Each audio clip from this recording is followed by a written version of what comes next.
आपल्याकडे मूर्तीच्या पायात पादत्राणं नसतात, पण बूट घातलेले सूर्य या मूर्ती कोकणामध्ये पूजल्या जात होत्या. म्हणजे त्याही काळामध्ये पर्शियन मंडळी इथे येत होती. चिमाजी अप्पांनी जी वसईची मोहीम केली त्यावेळेला तिथे त्या लोकांना पराभूत केलं. तर जगाच्या इतिहासात पहिल्यांदा असं घडलं की एखाद्या पौर्वात्य सत्तेने पाश्चिमात्य सत्तेचा संपूर्ण पराभव केला. किती तर पुढच्या 3-4 शतकात ते तिथे परत येऊन स्थायिक नाही होऊ शकले. हे क्रेडिट बहुतेक वेळा व्हिएतनामला दिलं जातं, पण तसं नाही आहे. प्रभास पट्टणच्या सूर्य मंदिरावर घाला येणार म्हणून त्यांनी त्या सगळ्या सूर्यमूर्ती सोडवल्या. एका जहाजात भरल्यानं जहाज दिलं सोडून. ते या चिपळूणच्या परिसरात कुठेतरी येऊन समुद्रकिनारी लागलं. ज्याला जी मूर्ती आवडली ती त्यांनी उचलली आणि आपल्या गावात नेऊन स्थापन केली. कोकणची माणसं साधी भोळी, काळजात त्यांच्या भरली शहाळी. तिथली संस्कृती खूप वेगळी दिसते. आपल्याला शिमगा दिसतो, आपल्याला खेळ दिसतात, दशावतार आहे. या सगळ्या गोष्टी कधीपासून आहेत, या कुठून येतात? कोकणामधलं जे किल्ला असेल त्या किल्ल्यावर पहिल्यांदा होळी पेटेल आणि मग खालच्या गावातली होळी पेटेल. साऊथ मधल्या बंदरांबद्दल खूपदा उल्लेख येतो. महाराष्ट्रातल्या कुठल्या बंदरांसोबत इंटरनॅशनल बिझनेस होत होता त्या काळात, त्याचे काही उल्लेख सापडतात का? महत्वाच्या गोष्टी कोकणात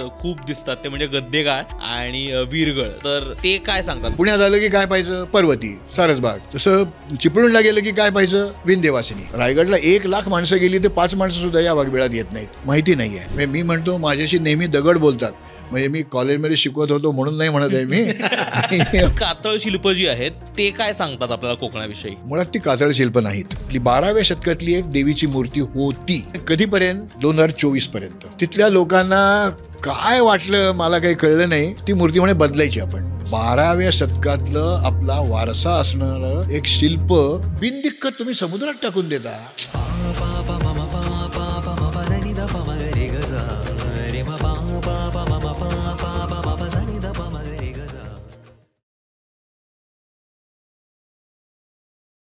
हॅलो हाय हॅलो नमस्कार. तुमच्या सगळ्यांचं मनापासून खूप खूप स्वागत आहे द मुक्तमुक्त शो म्हणजे स्टार्टच्या या नव्या कोऱ्या एपिसोडमध्ये. आणि आज आपण खूप सुंदर अशा एका जागेबद्दल बोलणार आहोत, ते म्हणजे कोकण. आपण कोकणाबद्दल कायम वाचतो किंवा कायम बघतो तेव्हा आपल्याला पहिल्यांदा सगळ्यात चित्र जे येतं तर म्हणजे एक सुंदर स्वच्छ समुद्रकिनारा, नारळाची पोफळीची झाडं असतील, डौलदार घरं असतील, माती असेल, हे सगळ्या गोष्टी, आंबा असेल, प्रत्येक गोष्ट कोकणाबद्दल आपल्याला अशी प्रिय आहे, आवडीची आहे. पण आपल्याला ह्याच्या पलीकडे कोकणाबद्दल समजून घ्यायची इच्छा होती आमची, की आपण कोकणाची हिस्ट्री काय आहे, कोकणाचा इतिहास काय आहे, गेल्या 2000 वर्षात कोकणात काय काय घडत आलं आहे, हे जे काही दिसत आहेत आपल्याला सुंदर, त्यातली जी मंदिरं असतील, त्यातला आपल्याला असणारं कलेचा प्रकार असेल, हे कसं घडत गेलं, त्याच्या मागे काय कारणं आहेत, हे सगळं समजून घ्यायला आज आपल्यासोबत एक खास तज्ज्ञ माणूस आपल्यासोबत आहेत प्रके घाणेकर सर. सर तुमचं खूप खूप स्वागत आहे. खरं तर सर बॉटनीचे प्रोफेसर आहेत, पण इतिहासाच्या आवडीमुळं, कोकणाच्या आवडीमुळं, कोकणाचे असल्यामुळं त्यांनी कोकणात बराच फिरून आणि इंडॉलॉजीचा अभ्यास करून त्यांनी खूप गोष्टींचा अभ्यास केलेला आहे. तो सगळा अभ्यास आज ते आपल्यासमोर मांडणार आहेत. सर आम्ही खूप एक्सायटेड आहोत कोकणाबद्दल इतकं डिटेल समजून घ्यायला. आणि मला सांगायला आवडेल नक्की. खरं तर आम्ही प्रेक्षकांसाठी सुद्धा आम्ही हाच प्रयत्न करतोय की वेगवेगळ्या भागांचा महाराष्ट्राच्या इतिहास आपल्याला समजून घेता आला तर. कारण आम्ही याच्या आधीसुद्धा काही इतिहासाचे एपिसोड्स केले होते, ज्यात वेगवेगळ्या इतिहास तज्ज्ञांसोबत वेगवेगळ्या विषयांबद्दल गप्पा मारल्या होत्या. आणि परत असं दिसतंय की लोकांना ऐकायचं इतिहासाबद्दल. आणि मग कोकणापासून सुरुवात करायला आम्हाला वाटलं, म्हणजे उन्हाळा आहे, लोकांच्या घरी आता आंबे यायला लागलेत, तर मग कोकणची तशी एक आठवण त्यांच्या घरी आहे, तर कोकणापासून सुरुवात का नको करायला?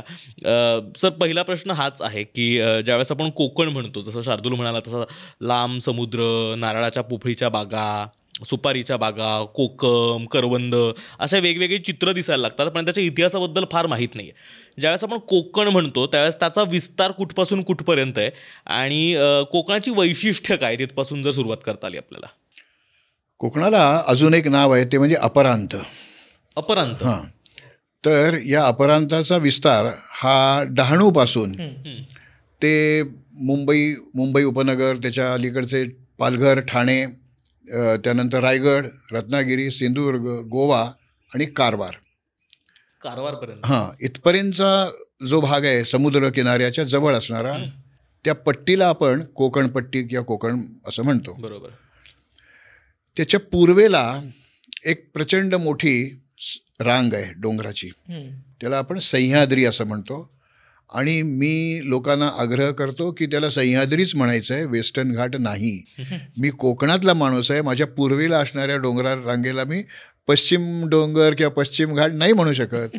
तर तो सह्याद्रीच आहे आणि पुराणांपासून त्याचं नाव सह्याद्री आहे आणि त्यात लाज वाटण्यासारखंही काही नाही आहे. असं काही नाव नाही आहे की ते उच्चारायला अडचणीचं आहे. तेव्हा सह्याद्री आणि समुद्र याच्या दरम्यान सापडलेली जी जमिनीची चिंचोळी पट्टी आहे त्याला आपण कोकण म्हणतो.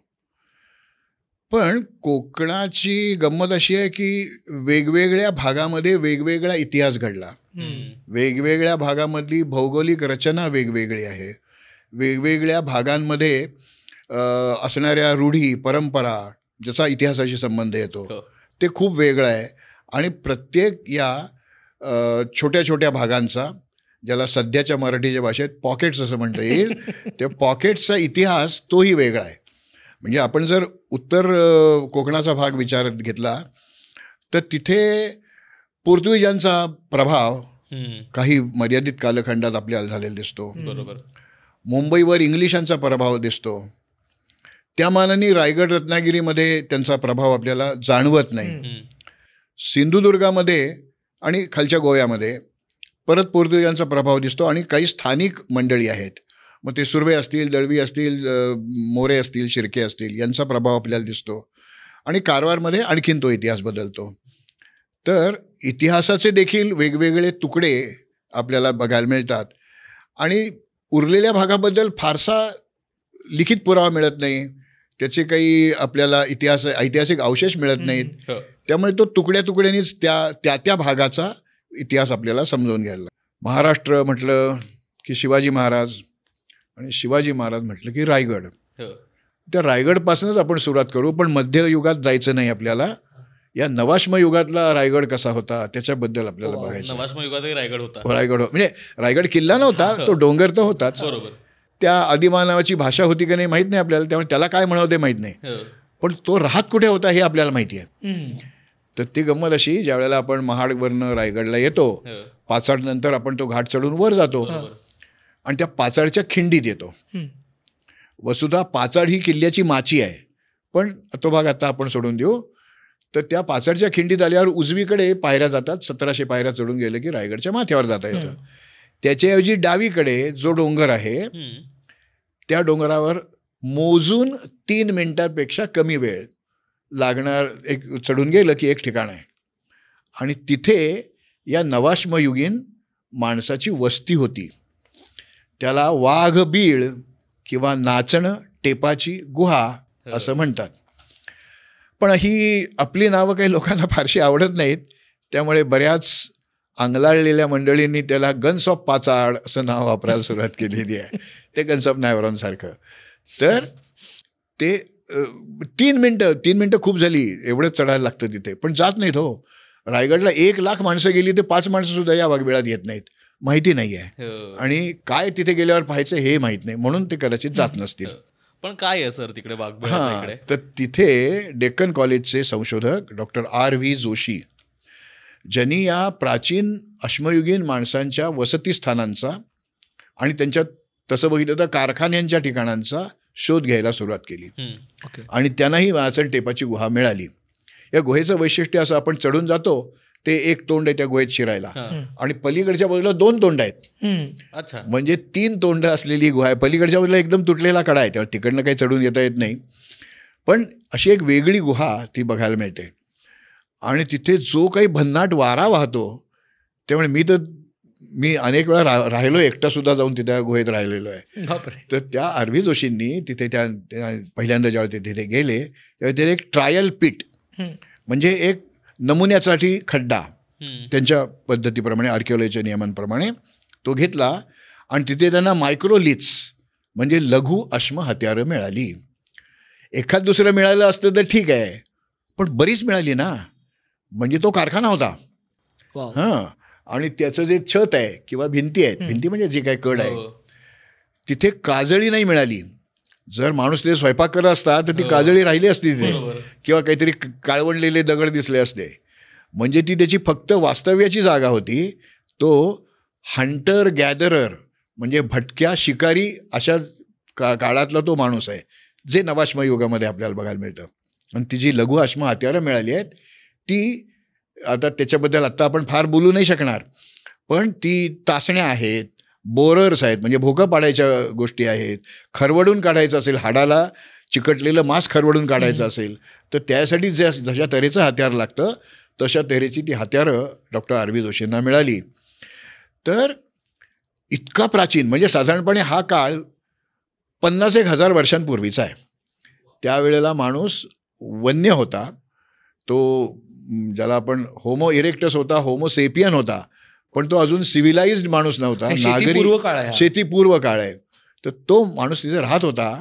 म्हणजे कोकणचा इतिहास तिथपासून सुरू होतो असं मला तरी वाटतं. आणि हे ठिकाण पाहायला पाहिजे हो लोकांनी.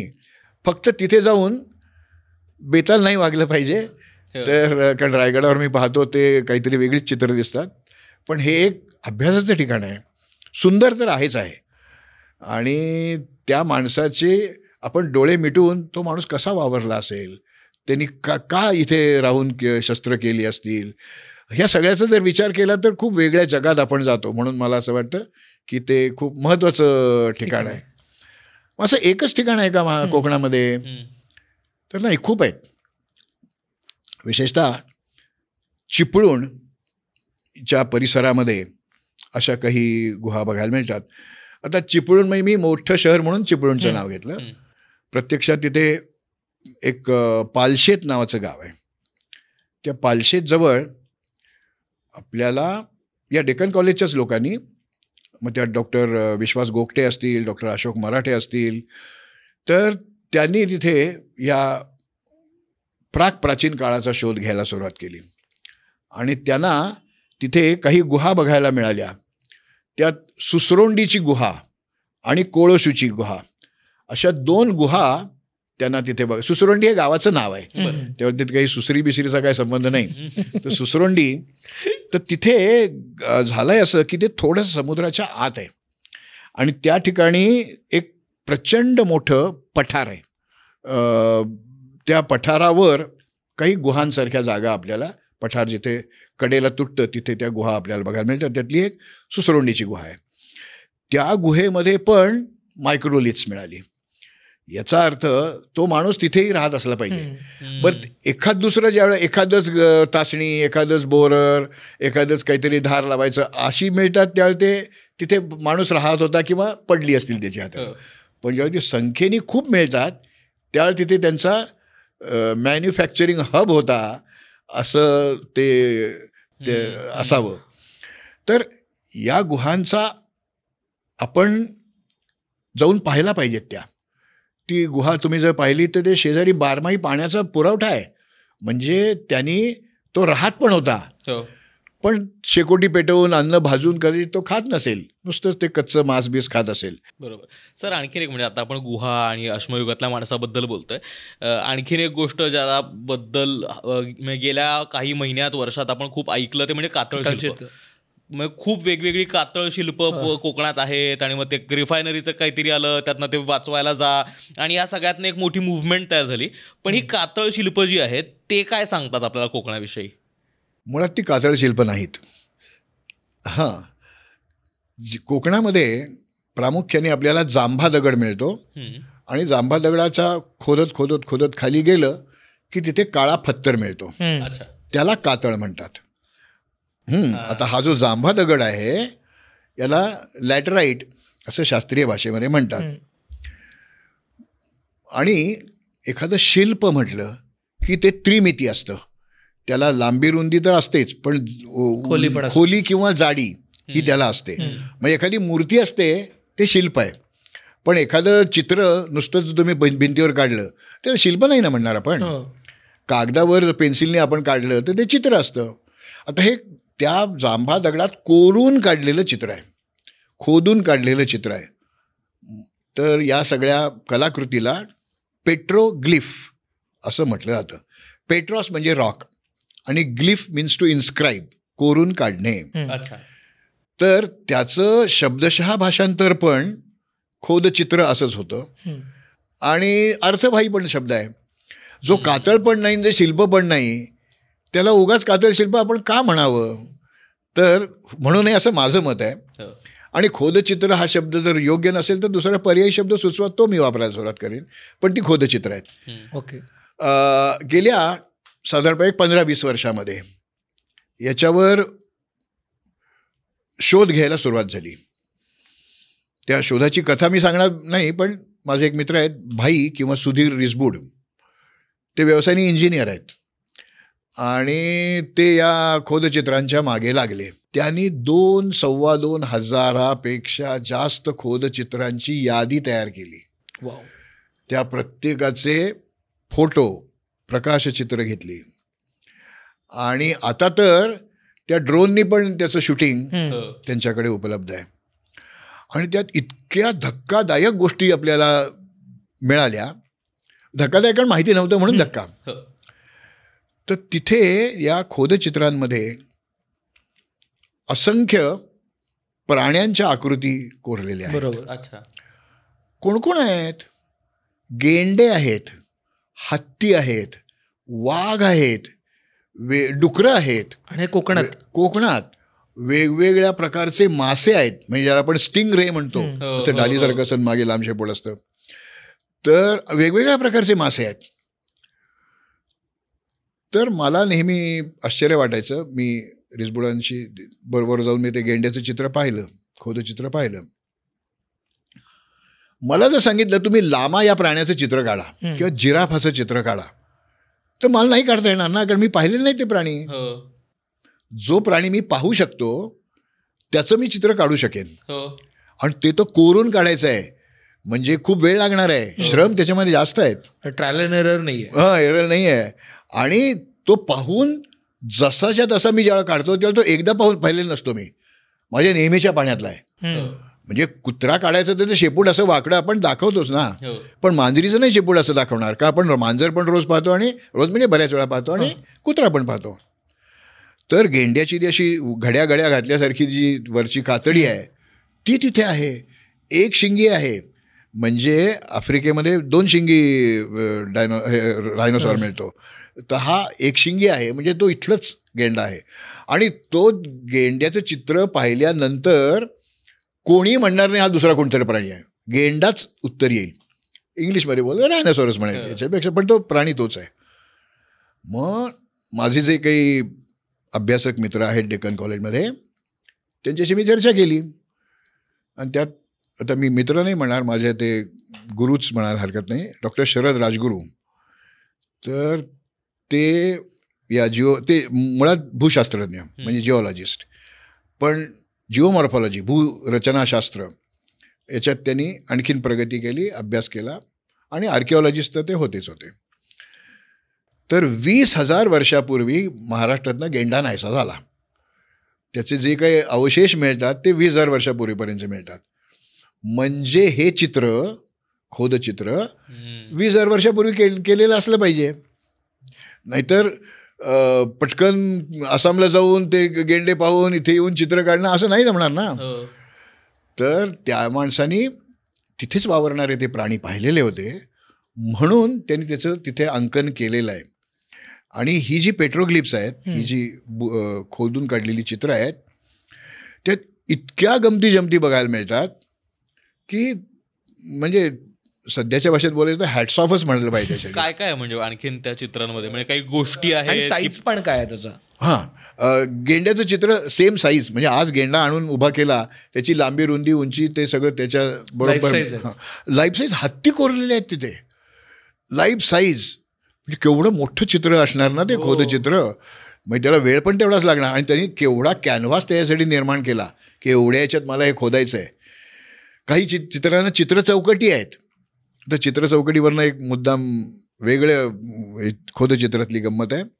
देवाचं गोठणं नावाचं एक गाव आहे, हे त्या राजापूरच्या जवळ येतं. तिथे काही वेगवेगळी खोदचित्र आपल्याला बघायला मिळतात. तर त्या देवाच्या गोठण्यामध्ये एक सडा आहे, वर एक गाव खाली आहे, वर सडा आहे, त्या पाखाडीने वर जायचं. तिथे तुम्ही आत्ता गेला तर असे दगड मांडून एक चित्र चौकट केलेली दिसते आपल्याला, कारण ते एवढ्या सड्यावर शोधायचं कुठे ना, म्हणून काही तिथल्या अभ्यासकांनी त्याच्या भोवती असे दगड मांडून ठेवलेत, पण ते थोड्या अंतरावर ठेवलेत, कारण मूळची चित्र चौकट आहे त्याला. अच्छा. साधारणपणे एक 7-8 मीटर लांबी आणि 3-4 मीटर रुंदी एवढी मोठी चित्र चौकट आहे. बापरे. त्याच्यामध्ये त्या चित्र चौकटीला साजेल असं मानवी आकृती कोरलेली आहे. मानवी आकृती म्हणजे गोल डोकं आहे, 2 हात आहेत, धड आहे, पाय आहेत, नाक, डोळे, कान असं काही दाखवलेलं नाही आहे. पण ते पाहिल्यावर हे माणसाचं चित्र आहे, बोटं बीट आहेत ना त्याला, त्यामुळे ते सगळं हा माणूसच आहे.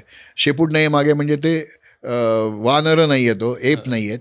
त्या चित्र चौकटीत एक झाली गंमत. ते आमचे रिसबूड तिथे गेले होते, त्यांच्या खिशातनं त्यांची कीचेन पडली खाली आणि त्या कीचेनमध्ये ते मॅग्नेटिक नेडल होती आणि ती भलतीकडेच उत्तर दाखवायला लागली. ओके. मग त्यांनी त्याचे काय चुंबक सूची म्हणू आपण त्याला, ते जे काय होतं कंपास, तो त्याच्या आकृतीच्या पोटावर ठेवला. तर ती स्थिरच राहीना, अशी ती घर फिरायला लागली. थोडी बाजूला घेतली त्यांनी, शरीरावरच पण थोडी बाजूला, मग ती भलतीकडेच उत्तर दिशा दाखवत होती. असं करत करत त्या चित्र चौकटीपर्यंत त्यांनी आणलं, भलतीकडेच उत्तर दाखवते आहे. त्याचं डेव्हिएशन कमी होत गेलं आणि त्या चित्र चौकटीच्या बाहेर ठेवल्यावर नॉर्मल उत्तर दिशा. असं सगळ्या बाजूंनी त्यांनी ते बघितलं. मी पण नंतर जाऊन बघितलं. ते ज्या आदिमानवाला चुंबक हा शब्दही माहीत नसेल, त्याला कसं कळलं या एवढ्याच प्रदेशामध्ये चुंबकीय गुणधर्म आहेत. आणि जगातलं हे एकमेव मॅग्नेटिक प्रॉपर्टी असलेलं पेट्रोग्लिफ आहे. म्हणजे चुंबकीय गुणधर्म ज्याच्यामध्ये आहेत असं एकमेव खोदचित्र आहे. आपले पूर्वज किती शहाणे होते हे आपल्याला यातनं कळतं. असं या 2-2.5 खोदचित्रामध्ये एकही कोरीव काम आपल्याला मिळत नाही की जिथे चुंबकीय गुणधर्म आहेत. तर हे वेगळे पण आहे ना. आपल्याला तो इतिहास कळला नाही अजून, त्यांनी नेमकं कसं तिथे एवढ्याच भागात कसं ते आहे. त्याच्या बाहेर ठेवलं तर नाही दिसत डिफ्लेक्शन, तिथेच फक्त त्या चौकटीच्या आत आलं की सुरू डिफ्लेक्शन. आणि सगळ्यात शरीरावर ठेवलं तर सगळ्यात जास्त ते म्हणजे स्थिरच राहू शकत नाही ती. आणखी एक गंमत, या बारसूच्या सड्यावर, तर हा आपल्या इतिहासाचाच भाग आहे. फक्त त्याच्याबद्दल लेखी पुरावे नाही आहेत, पण ठीक आहे. कार्बन डेटिंग चालू आहे. कार्बन डेटिंग याचं नाही कधीच होणार. कार्बन डेटिंग हे फक्त 5,000 वर्षापूर्वी +50-100 आणि +50-100 मागे इतकंच त्याचं कार्बन डेटिंग होतं. याला जर करायचं झालं तर ते दगडाचं वय कळेल, त्या कलाकृतीचं वय कळणार नाही. ओके. आणि आता स्ट्रॉन्शियम डेटिंग, आर्गॉन डेटिंग अशी डेटिंग्स आहेत जी आपल्या अहमदाबादच्या फिजिकल लॅबोरेटरीमध्ये करून मिळतात. पण त्या दगडाचं वय कळेल, जांभा दगड केव्हा तयार झालाय तो हे कळेल. आपल्याला त्याचं नाही, आपल्याला त्या चित्राचं वय काढता येत नाही. हां, आणखी गंमत म्हणजे त्याच्यात एकही फूल, एकही फळ, एकही झाड त्यात चित्रित केलेलं नाही आहे. मासे आहेत, वेगवेगळ्या प्रकारचे पक्षी आहेत, हे प्राणी आहेत, झोपडी किंवा एखादं काहीतरी माणसाचं आश्रयस्थान असंही नाही आहे तिथे.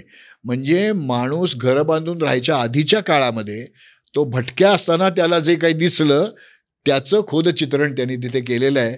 हा आपला इतिहास आहे ना. आणि कोकणातच हे बघायला मिळतं हो आपल्याला.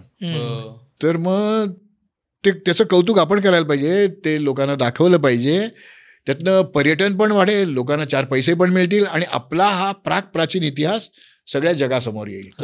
सर, आणि तर आपण जेव्हा हे शिल्प किंवा काय खोदचित्र त्याचबरोबर आपल्याला खूपदा याच्यात कुठेच तुम्ही मंदिरं किंवा असं काहीच रेफरन्सेस नाही आहेत, कारण का हे खूप पूर्वीच्या काळातलं आहे. त्याच्यानंतर आत्ताचं जे हिस्टॉरिक हे बघितलं आपण कोकणाचं, तर आपल्याला मंदिरं दिसतात बऱ्याच ठिकाणी. आणि मंदिरांबद्दल बोललं जातं. कोकणातल्या मंदिराच्या म्हणजे आपण मराठवाड्यातली मंदिरं बघितली किंवा आपली मी आता घाटावरची मंदिरं बघितली, तर यात खूप एक ड्रास्टिक फरक दिसतो आपल्याला. तो हिस्टॉरिकली काय सांगतो आपल्याला? ओके, मी या प्रश्नाचं उत्तर देतोच, पण आता मी देवाच्या गोठण्याचा विषय काढला होता म्हणून आणि मंदिर तुम्ही म्हणलात म्हणून, कारण मी कोकणातली 400-500 मंदिरं तर नक्कीच पाहिली आहेत, पण आणि त्याचा अभ्यास पण केला आहे. तर हे जे देवाचं गोठणं गाव आहे तिथे एक मंदिर आहे, गोवर्धनेश्वराचं मंदिर आहे, शंकराचं मंदिर आहे, पण सगळे लोक त्याला परशुरामाचं मंदिर म्हणतात. आता तिथे साधारणपणे 1 फूटभर उंची, 1.5 फूट उंचीची तांब्याची परशुरामाची मूर्ती आहे. परशुराम म्हणजे परशु, आक्रमक, ते सगळं त्याला त्याचं सगळं माहिती आहे आपल्याला चरित्र. तर इथे हा परशुराम खूप वेगळ्या अवस्थेमध्ये बघायला मिळतो. समजा मी रस्त्याने चाललो आहे, माझ्या हातात छत्री आहे किंवा काठी आहे आणि मला तुम्हाला नमस्कार करायचा आहे, तर ते काठीचं काय करायचं किंवा छत्रीचं, तर मी अशी खाकोटीला मारणार आणि नमस्कार करणार. परशु खाकोटीला मारलेला नमस्कार मुद्रेतला तो परशुराम आहे तिथे. तर परशुरामाच्या भूमीमध्ये नम्र परशुराम तिथे बघायला मिळाला मला. आणि चिमाजी अप्पांनी जी वसईची मोहीम केली त्यावेळेला तिथे त्या लोकांना पराभूत केलं पोर्तुगीजांना. तर जगाच्या इतिहासात पहिल्यांदा असं घडलं की एखाद्या पौर्वात्य सत्तेने पाश्चिमात्य सत्तेचा संपूर्ण पराभव केला, त्यांना समूळ उखडून टाकलं. किती तर पुढच्या 3-4 शतकात ते तिथे परत येऊन स्थायिक नाही होऊ शकले. हे क्रेडिट बहुतेक वेळा व्हिएतनामला दिलं जातं, अमेरिका आणि व्हिएतनाम, पण तसं नाही आहे. हे पोर्तुगीज सत्ता, उत्तर फिरंगाण, हे चिमाजी अप्पांनी पार उखडून टाकलं. म्हणजे आजचा ठाणे पालघर जिल्हा, मुंबईचा काही भाग, याच्यामध्ये पोर्तुगीजांची सत्ता होती. ती वसईच्या 1737, 38, 39 या 3 वर्षामध्ये तिची मोहीम झाली. त्याची विजयचिन्ह म्हणून तिथल्या घंटा त्यांनी आणल्या. जशी आपण पाकिस्तानवरच्या विजयानंतर पॅटर्न टँक्स आणले आणि गावोगावी नेऊन मांडून ठेवले की हा आम्ही जिंकलेला आहे पाकिस्तानच्या त्या सैन्याकडनं, आणि त्याची तोफ नेहमी अशी खाली तोंड केलेली असते, तर ती कारण आपण तो जिंकून घेतलेला असतो. तर ही विजयचिन्ह अशा जवळजवळ 80 घंटांची आपल्याकडे नोंद आहे. त्यातली एक घंटा या देवाच्या गोठण्याच्या गोवर्धनेश्वर मंदिराच्या समोर आहे. हां, तर देवळाबद्दल आपण बोलवतात. मी खूप बाजूला गेलो ते तुमच्या फारच फॅसिनेटिंग आहे हे. तर मुळामध्ये कोकणामध्ये खूप मोठाली शिल्पकलायुक्त अशी मंदिरं नाही आहेत. कारण मी नंतर 1 मिनिटानंतर बोलेन त्याशी.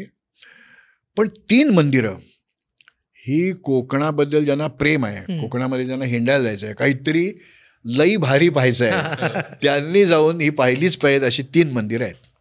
एक अंबरनाथला, म्हणजे बृहन्मुंबईच्या परिसरातलं मंदिर आहे. अंबरनाथचं मंदिर म्हणजे 2 तास बोलता येईल त्याच्यावर, एवढं ते सगळं प्रकरण आहे. आणि ते जगातलं पहिलं भूमिज मंदिर आहे.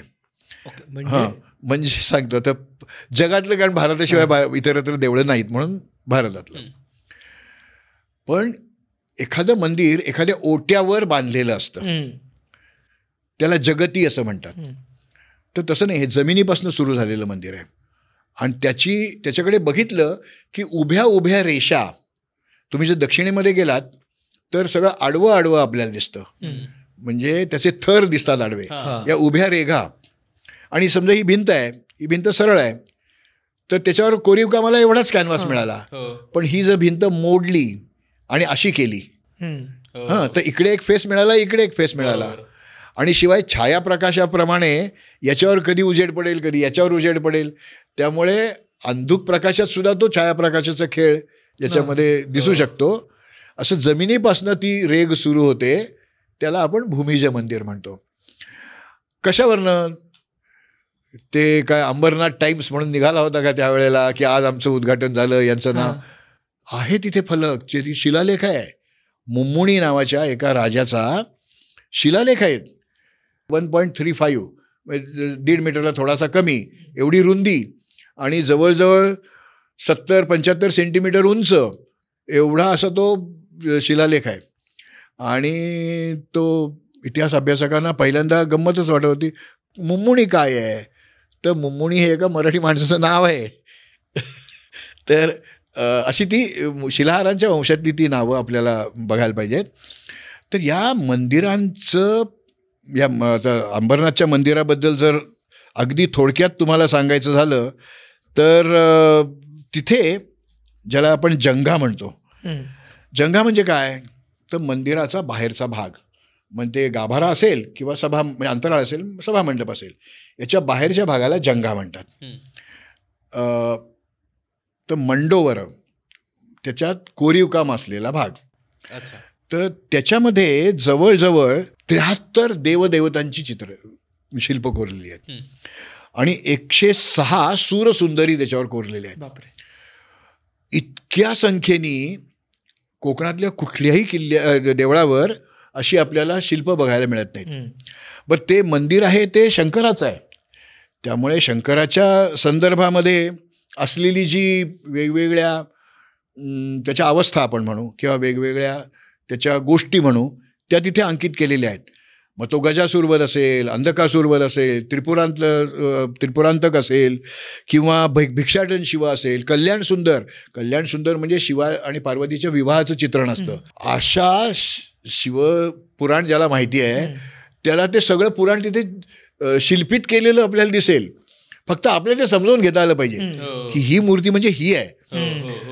काहीतरी एक शंकरासारखी दिसते आकृती, काहीतरी आता ती पार्वती असणार नाही. पण त्या कल्याण सुंदर मूर्तीमध्ये त्या शंकरांनी तिच्या पाठीवर हात ठेवलाय का हातात हात घेतलाय, शंकरांनी तिचा हात हातात घेतलाय का पार्वतीने शिवाचा हात हातात घेतलाय, या सगळ्या गोष्टीला संदर्भ आहेत, ते पौराणिक आहेत. पण त्याच्यामध्ये भारतीय संस्कृती कळते. ज्या वेळेला पार्वतीच्या हातामध्ये शिवाचा हात येतो, आपल्याकडे पाणी ग्रहण करताना मुलाच्या हातात नवऱ्या मुलीचा हात दिला जातो, तर त्यांनी तिचा स्वीकार केला आहे. हां, पण हे जे कल्याण सुंदर मूर्तीमध्ये ही जी इथली मूर्ती आहे, तर शिवाच्या हातात जर पार्वती हातात जर शिवाचा हात दिलेला असेल तर जीवानी शिवाला प्राप्त केलं, ती दैवी अनुभूती त्या माणसाने स्वतःमध्ये मिळवली असं दाखवणारं ते शिल्पांकन असेल. ती पार्वतीचं असं अंगठ्यानी खाली मान घालून उकरत असेल तर ती लाजली आहे. इतक्या बारकाव्याच्या गोष्टी आपल्याला या शिल्पांमधनं बघायला मिळतात. त्यामुळे प्रत्येक शिल्प आणि त्यातली पौराणिक कथा ही आपण समजावून घेणं, आणि शिलाहार काळात ह्या अशा तऱ्हेच्या कल्पना लोकांच्या मनात होत्या हे आपल्याला त्यात खूप महत्त्वाचं दिसतं. आणि तिथे आणखी एक गंमत आहे, अनेक देव एकाच मूर्तीत जर आपल्याला आणायचे असतील तर तशा मूर्ती आहेत बरं का आपल्याकडे, अनेक ठिकाणी आहेत, पण इथे पण आहे. ब्रह्मेशान जनार्दनार्क आपली दांडी जाते. ब्रह्मदेव, ईश म्हणजे शिव, ब्रह्मेशान, जनार्दन म्हणजे विष्णू, अर्क म्हणजे सूर्य, अशा 4 देवांची एकत्रित मूर्ती ती ब्रह्मेशान जनार्दनार्क. आणि इथे गंमत आणखी एक भृंगी नावाची तिथे आकृती, ते दाढीवाला साधू दाखवलेला असतो तिथे. तर थोडा वेळ घालव का तुमचा. तो जो भृंगी नावाचा शिवभक्त होता, तो शिवाय कोणालाच प्रदक्षिणा घालायचा नाही, कोणापुढे तो नतमस्तक व्हायचा नाही. तर ज्यावेळेस शिवाचं लग्न झालेलं नव्हतं त्यावेळेस तो त्याच्याभोवती प्रदक्षिणा घालायचा, पुण्य मिळवायचा. तर लग्न झालं तर तो शिवपार्वतीच्या मधून प्रदक्षिणा घालायला लागला. पार्वतीला राग आला. ही सगळ्या मायथॉलॉजीतल्या गोष्टी आहेत ना, पण या सगळ्या शिल्पांकनात दिसतात आपल्याला, वेगवेगळ्या ठिकाणी बघायला मिळतात. मग अर्धनारी नटेश्वर, तर अर्धनारी म्हणजे तर डावा भाग हा पार्वतीचा आणि उजवा भाग हा शिवाचा. तर त्या भृंगीनी त्या मूर्तीच्या बेंबीत भोग पाडून तो फक्त तो भृंगी बरं का, तो या ब्रह्मेशान जनार्दनार्क इथे आहे. म्हणजे ह्याचं नाही तर काहीतरी एक दाढीवाला छोटा साधू दिसतोय तिथे, पण ही गंमत माहिती पाहिजे. जरी तो ब्रह्मेशान जनार्दनार्क असला तरी तो फक्त शिवालाच प्रदक्षिणा घालतोय, ही अशी गंमत त्या चित्रा बघायला मिळते. सुंदर कल्पना. हो ना, खूपच. आणि ते वेगळं आहे हो सगळं. 1022 ते 35 हा त्या चित्तराज शिलाहाराचा काळ आहे. त्याच्यात थोडंसं आधी त्याचा एक भाऊ होता, हा मुमुणी.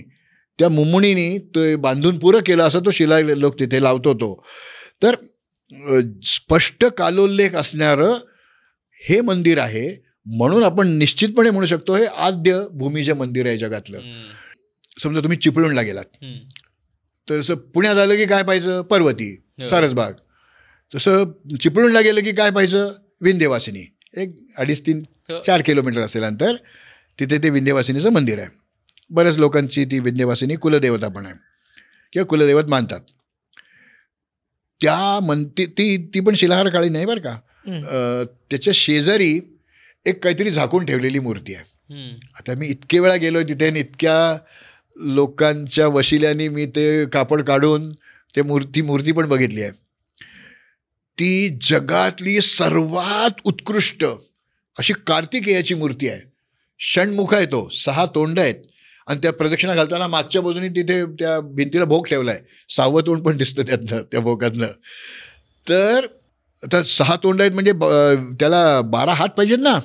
एका तोंडाला 2 हात, 12 हात. आणि शिलाहारकालीन सर्वात उत्कृष्ट किंवा जगातली सर्वात उत्कृष्ट अशी ती त्या कार्तिकेयाची मूर्ती आहे. आणि मग त्या मूर्तीबद्दल जर बोलत बसलं ना तर अर्धा पाऊण तास तर नक्कीच घालवता येईल. पण ती का बरं झाकून ठेवली आहे? दर्शनाला सगळीच मंडळी जातात, स्त्रिया जातात, पुरुष जातात. स्त्रीनी जर कार्तिकेयाचं दर्शन घेतलं तर तिचा नवरा मरतो, तिला वैधव्य येतं. अशी एक वेडसर समजूत आपल्याकडे आहे. पण मी जेव्हा कर्नाटक, तामिळनाडू किंवा त्या भागात हिंडलो, तिथल्या बायका सकाळी उठल्यावर आंघोळ बिंघोळ झाली की पहिल्यांदा कार्तिकेयाच्या दर्शनाला जाऊन येतात. त्यांच्याकडे एनिवे, पण जे काय आहे ते आहे.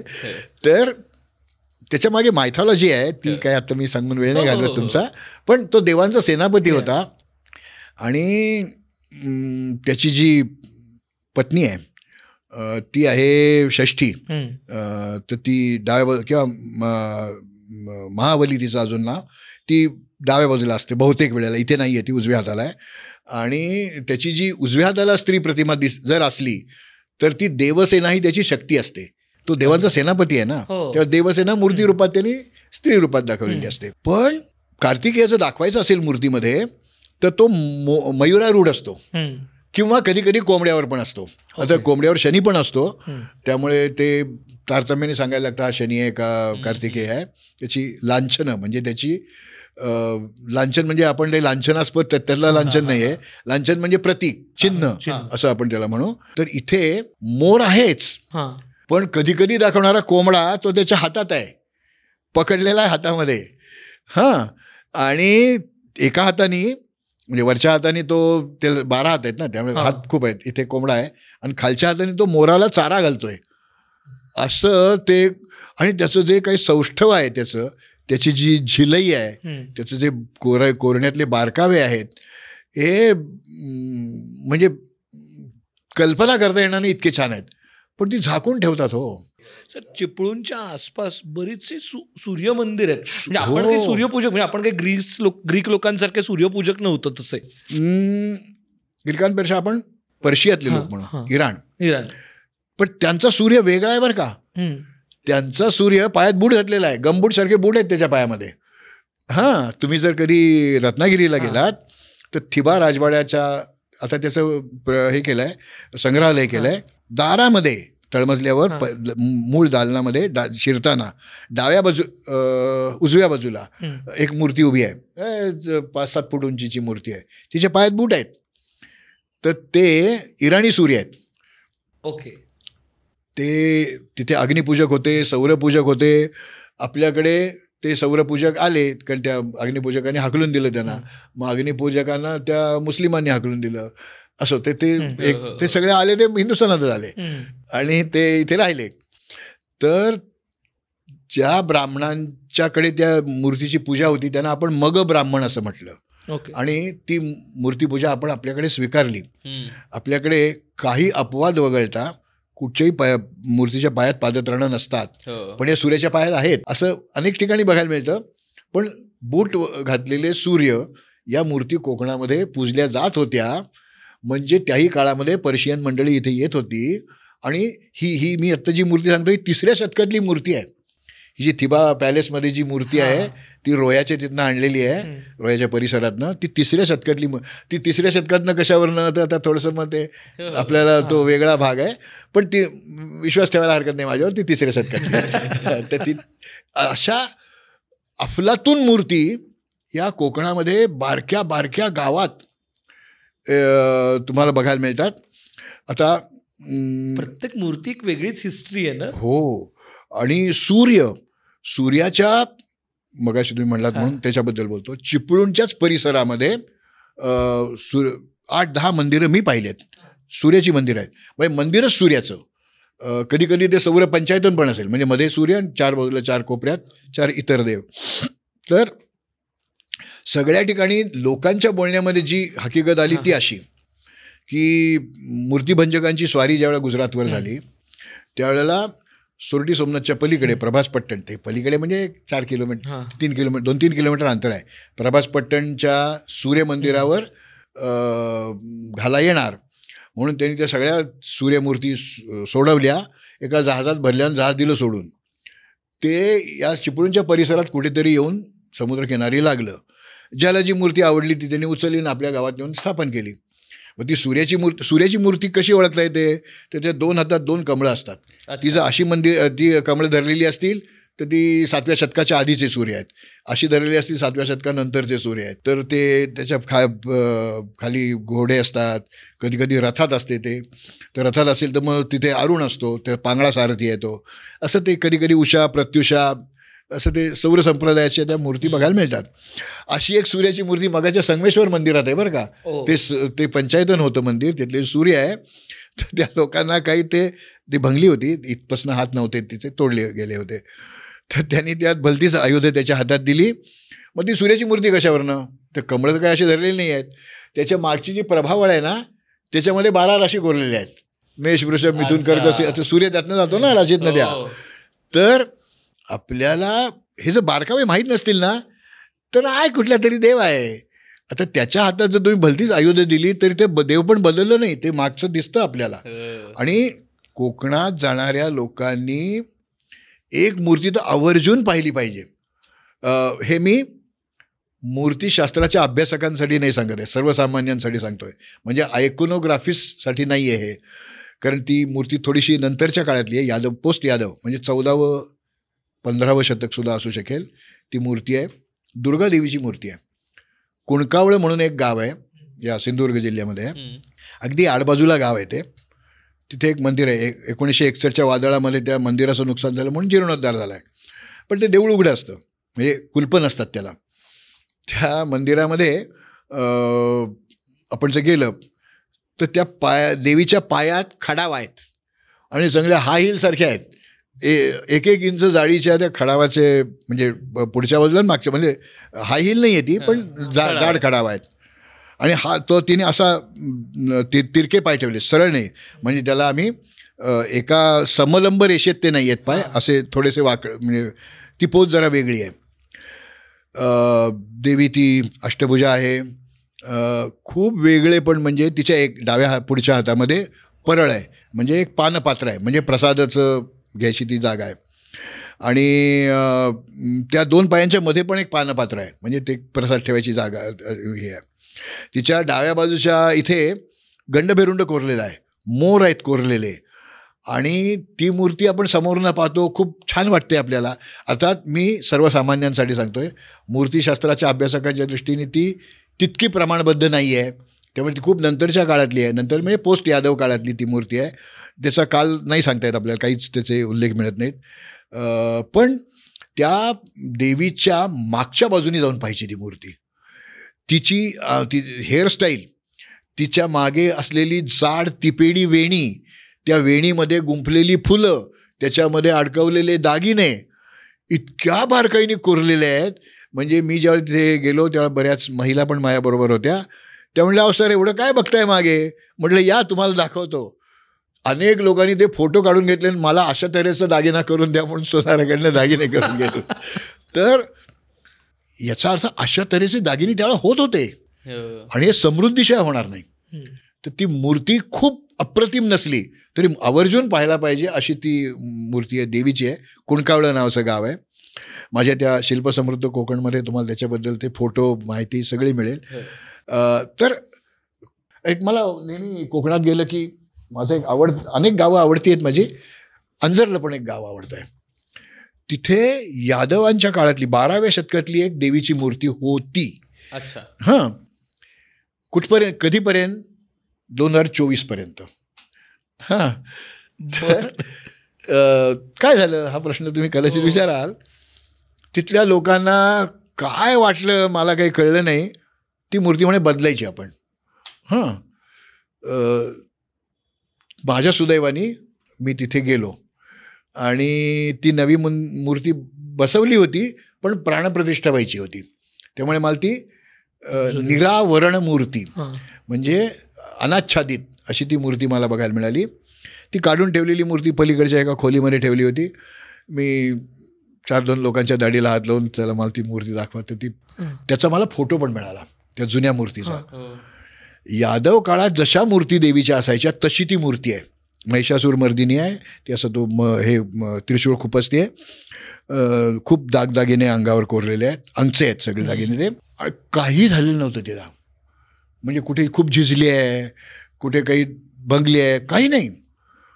मी म्हटलं आता ह्याचं काय करणार? ते म्हटलं आता विसर्जन करणार. मग मी तिथले गावातले जे काही प्रतिष्ठित मंडळी त्या देवळाच्या संदर्भात ते सगळ्यांना गोळा केलं, कारण मी बऱ्याच वेळा अंजरलेला गेल्यामुळे मला ते माहिती होती, सगळे गोळा केले. म्हटलं तुम्ही ही आता नवीन मूर्ती बसवली त्यामुळे ही परत बसवा असं मी म्हणणार नाही, पण हिचं विसर्जन करू नका. तुम्ही इथेच एक काचेचं हे असलेलं दार असलेलं त्याच्यात ती मूर्ती ठेवून द्या. तुम्हाला तसं करायचं नसलं तर कोकणात ती जी काही 3-4 म्युझियम्स आहेत त्या म्युझियममध्ये ती द्या. पुण्यामधलं डेक्कन कॉलेज, इतिहास संशोधक मंडळ किंवा अनेक डेक्कन कॉलेजमध्ये पण खूप वेगवेगळ्या मूर्ती आपल्याला बघायला मिळतात, तर तिथे ती द्या. किंवा तुम्ही गावातच एक म्युझियम काढा, तिथे आणखीन खूप भग्नावशेष आहेत, तर ते पण मला माहिती आहेत, तिथेच ते ठेवा, पण ही विसर्जन नका करू. नाही म्हणलं आमचं निर्णय झाला आहे. म्हटलं नक्की झाला ना, मी तुम्हाला माझ्या खर्चाने एक हाऊस बांधून देतो, तर ती मूर्ती विसर्जन करा. आता ती तुमची नाही, मग मी बघतो त्याचं काय करायचं ते. नाही बदले, ते समुद्रात सोडून दिली. आता काय म्हणायचं या करंटेपणाला? 12व्या शतकातलं आपला वारसा असणारं एक शिल्प बिनदिक्कत तुम्ही समुद्रात टाकून देता.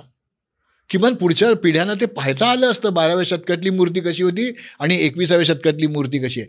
त्या मूर्तीच्या मागे देव आहे, भावना आहे, त्याचा मी अनादर नाही करत आहे, पण त्या मूर्तीची सर या मूर्तीला नाही येत आहे. हो, मी दोन्ही मूर्ती बेअर म्हणजे ज्याला निरावरण मूर्ती आहेत त्या पाहिल्या आहेत. तर हे असं नाही करू, त्या राखल्या पाहिजेत. तुम्हाला पूजा करायची असेल तर म्युझियमला द्या एखाद्या.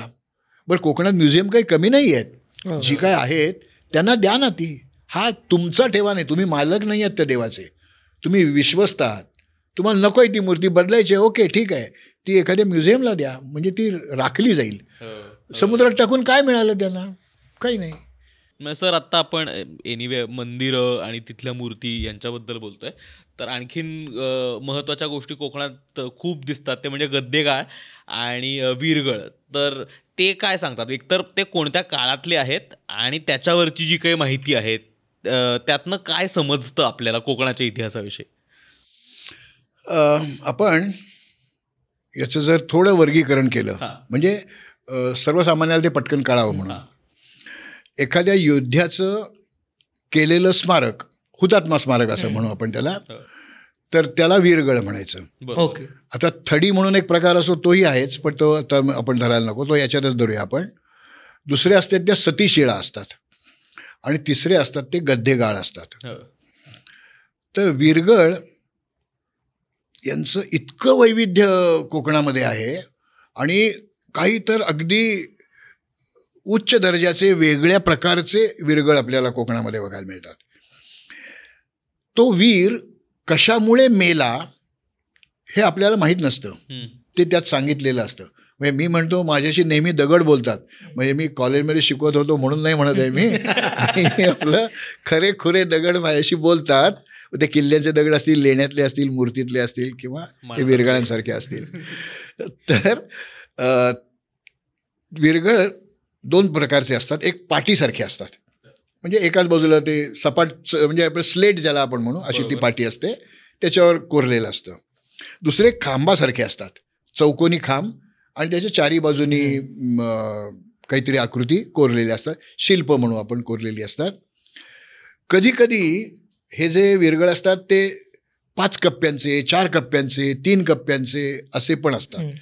मग कॉमिक्समध्ये कशा आपण त्या वेगवेगळ्या चौकटी टाकतो तशा त्या चौकटी तिथे असतात. आणि हा वीरगळ त्या योद्ध्याची माहिती सांगत असतो. ओके. अगदी तळातला जो कप्पा असतो तर त्याच्यामध्ये तो वीर कशामुळे मेला हे लिहिलेलं म्हणजे दाखवलेलं असतं. तर महाराष्ट्रामधली नाविक परंपरा ही शिलाहार काळापासून आहे. त्यांचा व्यापार तर होताच, पण त्यांच्याकडे अत्यंत उत्कृष्ट अशी युद्धनौका होत्या हे सांगणारा एक वीरगळ बोरिवलीजवळ एकसर म्हणून गाव आहे. ओके. एकसर. त्या एकसर गावामध्ये पूर्वी 8 वीरगळ होते, आता 5च शिल्लक आहेत. तर ते आहेत तिथे. एक 7 फूट उंचीचे 2 आहेत आणि 5 फूट उंचीचे 2 आहेत. तर त्यात खालच्या कप्प्यावर ते युद्ध दाखवलं आहे, नौका युद्ध दाखवलेलं आहे. तर हे कोणाचं युद्ध झालं? तर हे युद्ध यादवांचा जो महादेव नावाचा जो सम्राट होता, कृष्णाचा भाऊ तो, तर त्या महादेवाचं आणि शिलाहारांचा शेवटचा राजा सोमेश्वर, ही 1065 मधली लढाई आहे. त्या युद्धाच्या नोंदी पण आपल्याला मिळतात साहित्यामध्ये. तर ते पहिल्यांदा ते युद्ध झालं ते जमिनीवर झालं. त्यात या सोमेश्वराचा पराभव झाला म्हणून तो समुद्रामध्ये गेला. महादेवाचं पण नौकादल होतं, त्या नौकादलाची तिथे लढाई झाली आणि ती आता कसं आहे त्या बोटीमध्ये बसले, म्हणजे बोट म्हणजे होडी किंवा काय जहाज, त्याच्यामध्ये बसलेले, कारण बोट हा शब्द इंग्लिश आहे म्हणून मी बोट नको म्हणत होतो. तर तिथे त्यांच्या अंगात दागिने कोणते दिसतात, त्यांची फेटे कसे दिसतात, त्यांची वस्त्रप्रावरणं कशी आहेत, आयुध काय आहेत, याच्यावर यादव हे समृद्ध आहेत.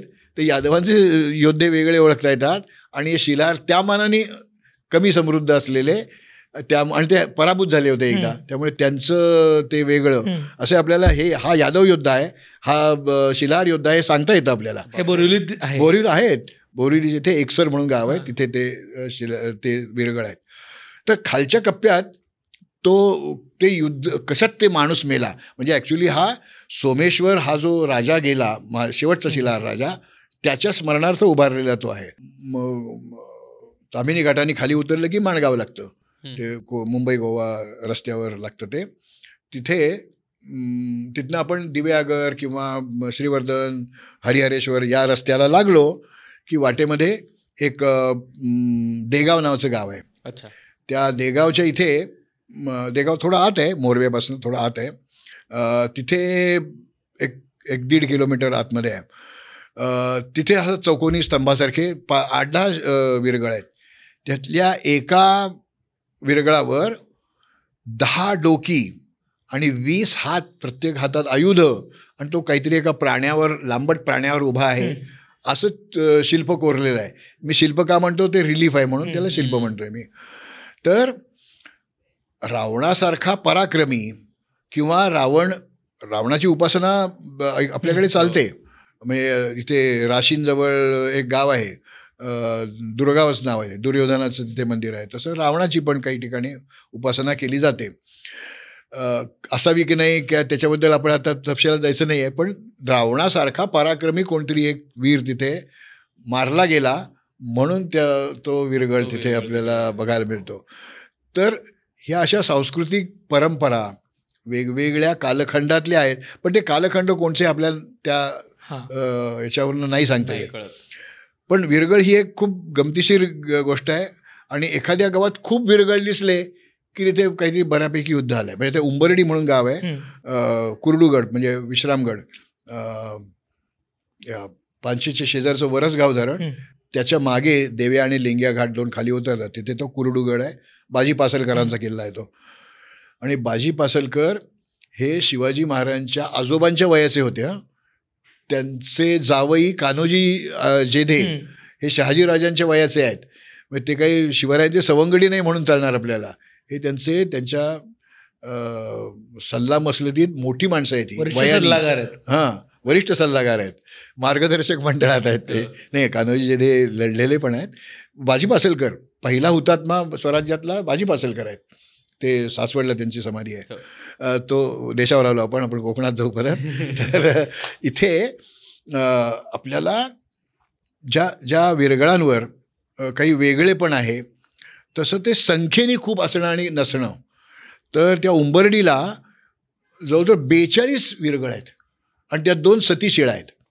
तर सतीशिळा म्हणजे काय, तर मगाशी मी म्हटलं की सती जाणं ही वाईटच प्रथा होती, पण एखादी स्त्री आपला नवरा मारला गेल्यानंतर, युद्धामध्ये असेल, वाघाच्या हल्ल्यात गेला असेल, एखाद्या गाईच्या कळपाचं रक्षण करताना गेला असेल, काय जे असेल ते, ती जर सती गेली तर तिथे असा एक हात, म्हणजे असा आडवा हा दंड, हा फोराम आणि हात, आणि तिथे मनगटामध्ये चुडा भरलेला असतो. अच्छा. तर त्याला सतीशिळा असं म्हणतात. कधी कधी 2 हात असतात, म्हणजे 2 स्त्रिया तिथे सती गेलेल्या आहेत असंही दाखवलेलं असतं. आणि वर चंद्र सूर्य, म्हणजे इकडे सूर्य आणि इकडे चंद्र असे ते कोरलेले असतात. तर जोपर्यंत चंद्र सूर्य आहेत तोपर्यंत ह्या सती गेलेल्या व्यक्तीची महती कायम राहील असं त्यात अपेक्षित असतं. तर अशा सतीशिळा आणि विरगळ याच्यात आपण गोंधळ घालता कामा नये. आता अक्षी नावाचं जे गाव आहे आमच्या अलिबागजवळ, नागाव अक्षी, त्या अक्षीमध्ये असंच एक गद्देगाळ आहे. 12 ओळींचा लेख आहे, पण आता इतका झिजला आहे ते कोणालाच काही किंमत नाही त्याची. उघड्यावर टाकलेलं आहे ते. पाऊस खूप पडतो, रस्त्यातनं वाहनं जात असतात, ते सगळं खराब झालं आहे. माझ्या पुस्तकात मी रायगड जिल्ह्याची भटकंती पुस्तकात मी त्या शिलालेखात काय लिहिलं आहे ते दिलेलं आहे. त्यावेळेला तो वाचता यायचा. आता काय नाही लिहिलं वाचता. त्याच्यात? ते एक दानपत्र आहे ते. त्याचा जर कोणी अपार केला तर शेवटी शिव्या आहेत, आणि मग हे चित्ररूपात दाखवलेलं आहे. तर तो मराठीतला कालोल्लेख असलेला आद्य गद्देगाळ आणि शिलालेख आहे. ज्यात पहिल्यांदा मराठी ही स्क्रिप्ट दिसते. हां, त्यात काही संस्कृत वचनं पण आहेत, पण तरी तो अक्षीचा जो लेख आहे 2022 साली त्याला 1000 वर्ष पूर्ण झाली होती. हां, तर या निमित्ताने त्याचा पोस्टाचं तिकीट तरी काढता आलं असतं, नाणं नाही काढता येणार. की हे असं आमच्याकडे 1000 वर्षापूर्वीचं होतं हे दाखवता आलं असतं, पण कदाचित तो गद्देगाळ आहे म्हणून नको वाटलं असेल. पण असो, तर त्या गावातल्या लोकांना पण माहीत नाही हो तिथे त्या शिलालेखात काय लिहिलं आहे हे. माझ्या पुस्तकात, आणि मी काय मला नाही आलं ते, मिराशी कोलते यांच्याच पुस्तकातनं ते प्रत्यक्ष डिसिफर करून लिहिलेलं आहे. तिची माहिती लावायला पाहिजे शेजारी. हे का महत्त्वाचं आहे? 1000 वर्षापूर्वीचा हा दगड आहे, ओबडधोबड दगड आहे, नीट ड्रेस्ड स्टोन नाही येतो, व्यवस्थित घडवलेला दगड नाही येतो, पण तो आद्य गद्धेगाळ शिलालेखवाला असं तिथे आहे. तर याच्या बिभत्सपणा आपण बाजूला ठेवू, पण हा आपला समृद्ध परंपरा सांगतो की लोकांना राजाचं काही त्या रोज ते टी व्हीवर दिसत नव्हतं ना, तर तुम्ही असं केलं तर दृश्य परिणाम पण आहे, वाचता येतं त्यांच्यासाठी पण आहे. आणि त्या लोकांना माहिती आहे त्याची की काय आहे, कोणाला दिलेलं दान आहे, ते त्याचा अपार आपण नाही करायचा ही जाणीव. जसं अशोकाच्या आज्ञा अनेक ठिकाणी कोरून ठेवलेल्या आहेत, तशी आज्ञाच दिलेली आहे त्या राजांनी किंवा तो कोण प्रभावी माणूस असेल त्यांनी. आणि विद्वानांना किंवा क्वचित कधीतरी एखाद्या खूप गरीब माणसाला किंवा एखाद्या योद्ध्याला असं दान दिलेलं असतं, तर ते दानपत्र असतं, पण ते आपल्याला नाही कळत. किती इंटरेस्टिंग प्रथा म्हणण्यापेक्षा इंटरेस्टिंग आर्टिफॅक्ट्स आहेत ते, ज्याचा आपण आर्टिफॅक्ट्स पण नाही म्हणता, काय म्हणता येईल, मॅनमेड आहेत त्या गोष्टी. आणि तिथे जांभा दगड आहे ज्याला भोकं असतात, तो दगड नाही वापरलेला, बॅसाल्ट शोधून वापरलेला आहे. आता दगडांबद्दलच एक गंमत सांगतो. मी सावंतवाडीच्या जवळ हिंडत होतो, तर तिथे एक कोट कामतं म्हणून गाव आहे. कोट म्हणजे किल्ला, कामतं नावाच्या गावाला शेजारी ते भुईकोट आहे. तो भुईकोट गेला सगळा, आता तिथे आहे एक बुरुज आहे, तिथे थोडीशी भिंत पण आहे. त्या गावामध्ये भांडी दिसली मला दगडात कोरलेली. बरं. टाल्क क्लोराईट शिस्ट असं त्याचं जिओलॉजिकल आयडेंटिफिकेशन आहे, त्या दगडाचा प्रकार. तर त्या दगडात कोरलेली भांडी आहेत, कपबशा आहेत, ताटल्या आहेत, पातेली आहेत, तपेली म्हणजे असं असलं की तपेलं, असं असलं की पातेलं, अनेक वेगवेगळ्या प्रकारची तसराळी आहेत, अशी डावा आहेत, असं ते दगडात कोरून काढलेलं आहे. ते मिरवाडीचा व्हाळ म्हणजे ओहोळ, त्या तिथे तो टालकुराडीशीस मिळतो. त्या तिथल्या लोकांनी ते तशा कोरून काढलेली भांडी त्या गावात आत्तापर्यंत वापरत होते. मी ज्यांच्याकडे गेलो त्यांनी ती मला दाखवली. त्याचा उपयोग काय होतो की समजा तुम्ही एक पातेलं घेतलं, त्या ताटली आहे त्याच्यावर, तर शेतावर जायचं आहे, आल्यावर मात्र अन्न गरम मिळालं पाहिजे, तर बाहेर ते चुलाण लावायचं. ते ज्याला ती चूल लावता येते त्याला हे किती वेळाने ती चूल विजेल हे कळतं, म्हणजे त्याला काही ऑन ऑफचं बटन नसतं. त्यामुळे पण ते तेवढी लाकडं घालायची किंवा ते काय असेल ते इंधन घालायचं की ते होईल, आपलं स्वयंपाक शिजेल त्याच्यावर. स्वयंपाक म्हणजे काय, डाळ आणि तांदूळच किंवा खिचडी करून ते ठेवली असली तर. सकाळी जाताना ते शिजायला लावायची, शेतावरनं परत आलं की ते फक्त भांडं उतरवायचं आणि जेवायला बसायचं. तर ते बॅड कंडक्टर आहे ना तो, त्यामुळे ते अन्न गरम राहतं, चूल विजली तरी. तर अशी कित्येक शतकं तिथे ती दगडी भांडी या दगडातनं कोरून काढलेली आपल्याला बघायला मिळतात. तर आपल्याकडची ही टेक्नॉलॉजी, मी तर म्हणतो की त्या गावात ही सगळी अशी भांडी आतासुद्धा ते टालकोला शिस्त आहे तिथे, कोरून काढून घेऊन तुम्हाला जसं ते चांदीच्या ताटात आणि सोन्याच्या वाटीत काहीतरी जेवायला मिळेल, दुप्पट जेवायचे रक्कम, तशी एथनिक आमची ट्रॅडिशन आहे. तुम्हाला दगडाच्या भांड्यात आम्ही जेवायला घालतो असं म्हटलं तर जीआय टॅगची गरज पण नाही पडणार. मागे मी मनालीला गेलो होतो हिमालयात, तर तिथे एका ठिकाणी, त्या मनालीच्याच तिथे एका धबधब्याच्या तिथे अशी स्टुलासारखी एवढ्या उंचीची ताटं कोरून काढलेली आहेत दगडामध्ये. तिथे त्यांची यात्रा भरती, त्याच्यातच जेवतात ते लोक. हे नाही पत्रावळी किंवा ताटं नाही घ्यायची, त्याच्यातच जेवायचं. असं तसं इथे करायला पाहिजे. तर असं खूप बघण्यासारखं आहे, खूप बघण्यापेक्षा समजावून घेण्यासारखं आहे. आणखीन एक कोकणाबद्दल आपण ज्यावेळेस परत परत बोलतो त्यावेळेस एक गोष्ट आपल्याला व्हिज्युअली माहिती आणि खूप वेगळी आहे, ते म्हणजे दशावताराचे खेळ. म्हणजे तिथली संस्कृती खूप वेगळी दिसते आपल्याला. शिमगा दिसतो, आपल्याला खेळ दिसतात, दशावतार आहे. या सगळ्या गोष्टी एकतर कधीपासून आहेत, या कुठून येतात आणि त्या इतक्या डिस्टिंक्टली इतर महाराष्ट्रापेक्षा कशा वेगळ्या आहेत, आणि ते काय सांगतं आपल्याला कोकणच्या इतिहासाबद्दल, तिथल्या संस्कृतीबद्दल? खरं ही परंपरा कित्येक शतकांची आहे. दशावतारी खेळे हे आता सिंधुदुर्ग जिल्ह्यात जास्त बघायला मिळतात. पूर्वी ते रायगड जिल्ह्यापासून बघायला मिळत होते. म्हणजे माझ्या गावात दशावतारी खेळ मी पाहिलेत, पण त्याच्यामध्ये स्त्री पार्टी नसते, सगळे पुरुषच असतात. म्हणजे कधी कधी द्रौपदीला पण मिशा असतात, पण लोक मान्य करतात ही द्रौपदीच आहे म्हणून.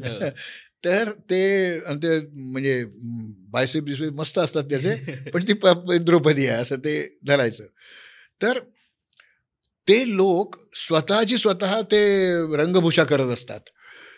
तर आपल्याकडे रामायण आणि महाभारत या महाकाव्यांचा परिणाम जो अगदी तळागाळापर्यंत पोचलेला आहे, त्याचा आविष्कार करणं आणि लोकांना ते त्या माध्यमातून लोकांच्या समोर आणणं. उदाहरणार्थ आता आपण जर अजंठ्यासारख्या लेण्यामध्ये गेलो तर जातक कथा तिथे रंगवलेल्या आहेत, सांगायला कोणी नाही आहोत तिथे. तर हे जसं तिथे जे बौद्ध भिक्षू येऊन राहतील आणि त्यांना त्रिपिटक ग्रंथ वाचतीलच असं नाही, जातक कथा माहिती असतीलच असं नाही, बोधिसत्वाचे वेगवेगळे अवतार तिथे माहिती असतीलच असंही नाही, पण ते त्यांना यातनं माहिती होतील. तसं हे रंग लावून ते त्याप्रमाणे वस्त्रभूषा करून ती नाटकं तिथे प्रदर्शित करायची. ही नेमकी त्याचा उगम कधी झाला नाही आपल्याला सांगता येत, पण काही शतकांची ही परंपरा आहे.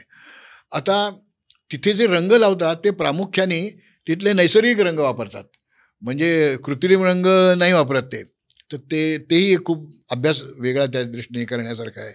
त्याची स्क्रिप्ट नसते, त्यांना माहिती असतात ते, आणि ते लोक सगळं व्यवस्थित पाहत असतात आणि रात्री जागूनच ते पाहायचं असतं.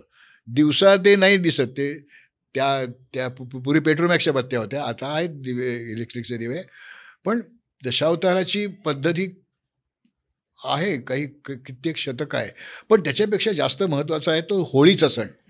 कोकणामध्ये होळी म्हणजे रायगडबद्दल असं सांगितलं जातं की रायगड होळीच्या माळावरची होळी बघितली की ती आजूबाजूच्या गावामध्ये, रायगडच्या घेऱ्यातली गावं आहेत त्यांना दिसायची, मग तिथल्या घेऱ्यामधली त्या होळ्या पेटायच्या. म्हणजे राजाची होळी आधी आणि नंतर मग प्रजेची, असं ते सिम्बॉल्स आहेत. तसं त्या कोकणामधलं जे किल्ला असेल त्या किल्ल्यावर पहिल्यांदा होळी पेटेल आणि मग खालच्या गावातली होळी पेटेल.